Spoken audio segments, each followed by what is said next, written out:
First things first, I put on my PPE. I'm gonna put on my gloves, my mask, and my glasses. I'm gonna determine if the scene's safe, and I have been alerted that the scene is safe. This is my only patient, so I only have one patient. My mechanism of injury is that this pedestrian got hit by a car. And I'm gonna request for ALS. So I'm gonna go ahead and call ALS and put her in C-spine. And now I can start my primary assessment. Hello?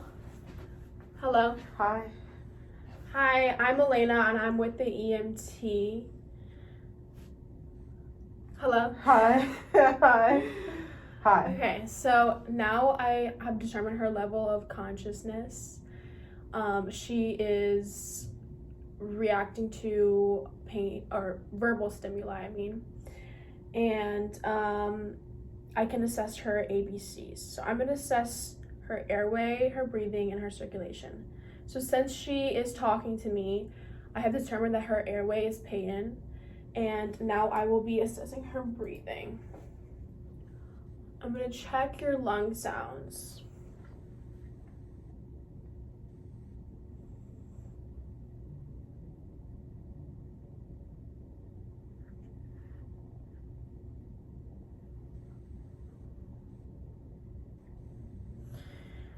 Okay, so I realized that she has a respiration rate of 14 breaths per minute, and she has decreasing lung sounds on her left side, so I will provide high flow oxygen with a non-rebreather. And now I can assess her circulation. I'm gonna check her radial pulse. I noticed that it is 120 beats per minute, so it is a bit fast.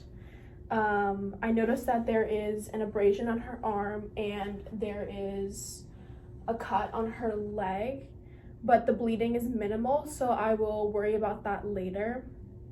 I can now treat for shock, so I will put her in a supine position and conserve her body heat, so I will put a blanket on her. And I consider her a high priority patient since her pulse is a bit rapid, and I noticed decreasing lung sounds, and considering that she just got hit by a car, so I will provide immediate transport.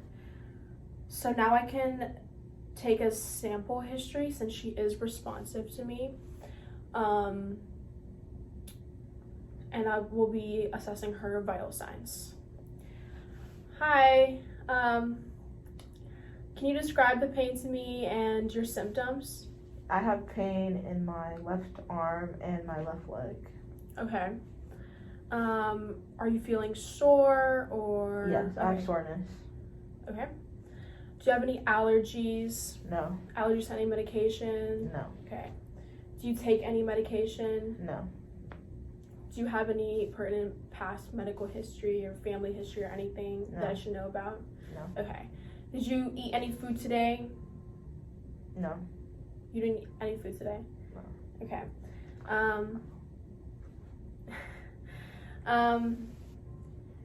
Do you remember what happened to you? Yeah, I got into a car accident. Okay. So I already checked her respiration rate and her pulse, so I'm gonna check her blood pressure now. Is it okay if I take your blood pressure? Yes.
Okay, so I noticed that her pulse is a little bit high. It is 140 over 110. Okay. So at this point, we're already on the ambulance and we're headed to the hospital. And now I can perform a rapid body exam and inspect her body. So first I will palpate the head. Ow. Okay. I noticed that she is feeling some type of pain, and I'm gonna palpate her face and her ears to make sure that there is no CSF leaking. And now I can check her pupils, and I noticed that her pupils are equal in size and they are reactive to light. So I'm gonna assess her chest. Okay, and she's responding with a bit of pain. I'm gonna assess her abdominal area. And then, okay, I notice that it is soft, there is no tenderness.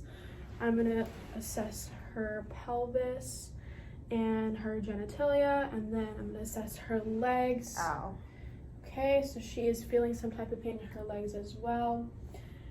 Okay, and then I can check her fetal pulse and her arms. I check her pulse and her radial pulse.